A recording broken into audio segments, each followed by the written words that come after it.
मेरा नाम सोनाली है। ये घटना 2015 की है, जब मैं पुणे के एक पुराने गर्ल्स हॉस्टल में रहती थी।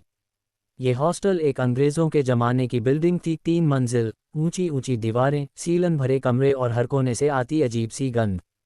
जब पहली बार हॉस्टल पहुंची तो लगा जैसे कोई अस्पताल या जेल में आ गई हूं।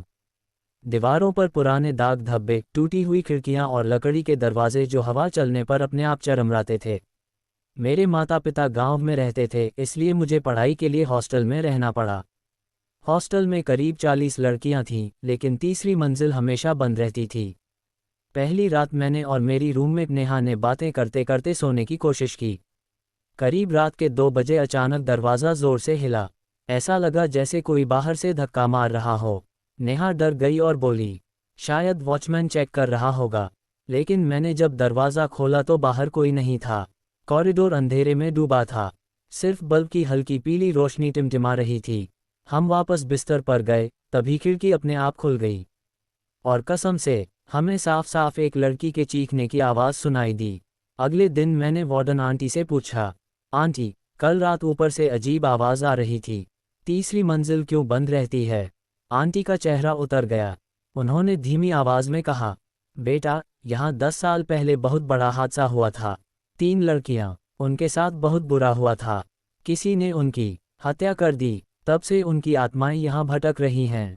मैं सन रह गई। नेहा ने हंसते हुए कहा, भूत वूत कुछ नहीं होता, ये सब डराने की बातें हैं। लेकिन मेरे दिल में कहीं न कहीं डर बैठ गया था। करीब 1 हफ्ते बाद हमारी जिज्ञासा बढ़ गई। एक रात नेहा बोली, चल देखते हैं ऊपर क्या है। हमने तीसरी मंजिल का ताला तोड़ दिया। जैसे ही अंदर कदम रखा, बदबू का भयानक झोंका आया, सड़ी हुई चीज़ों की बदबू।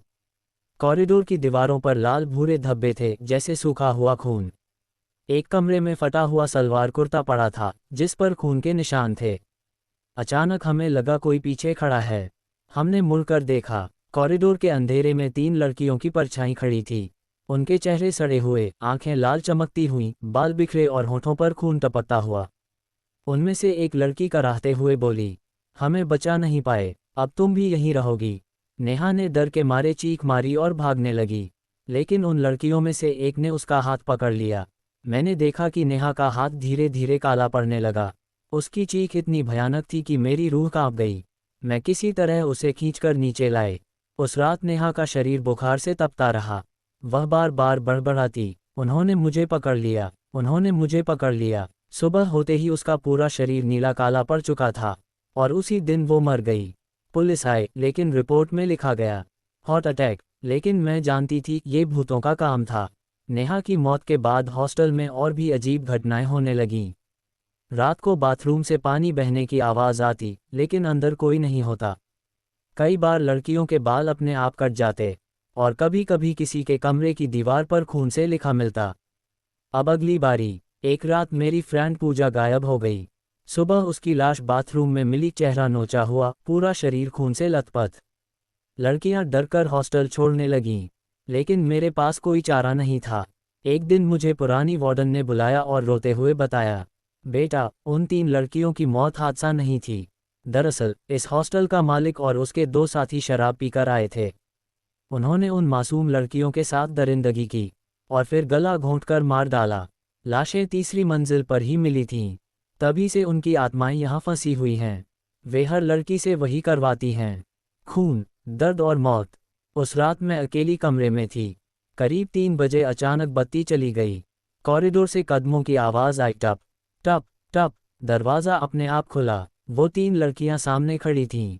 उनमें से एक ने अपनी सड़ी हुई उंगली मेरी तरफ बढ़ाई और बोली, अब तेरी बारी है। मैं भागकर नीचे की ओर भागी, लेकिन सीढ़ियाँ खून से भरी थीं।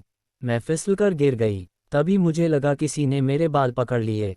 मैं चीख रही थी, हाथ पांव मार रही थी, लेकिन वो मुझे खींचते हुए ऊपर ले जा रही थी। जैसे ही उन्होंने मुझे तीसरी मंजिल के कमरे में फेंका, अचानक एक बहुत तेज रोशनी फैल गई। दरअसल वार्डन आंटी पीछे पीछे आई थीं। उनके हाथ में तांत्रिक की राख की पुड़िया थी। उन्होंने वह राख उन तीनों पर फेंकी।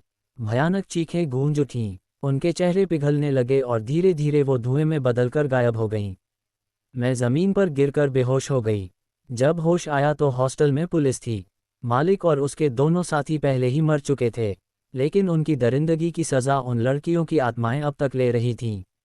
उसके बाद हॉस्टल हमेशा के लिए बंद कर दिया गया, लेकिन आज भी जब मैं उस जगह से गुजरती हूँ तो तीसरी मंजिल की टूटी खिड़की से किसी लड़की की खून से सनी चीख सुनाई देती है। और मुझे याद आता है, हमें बचा नहीं पाए।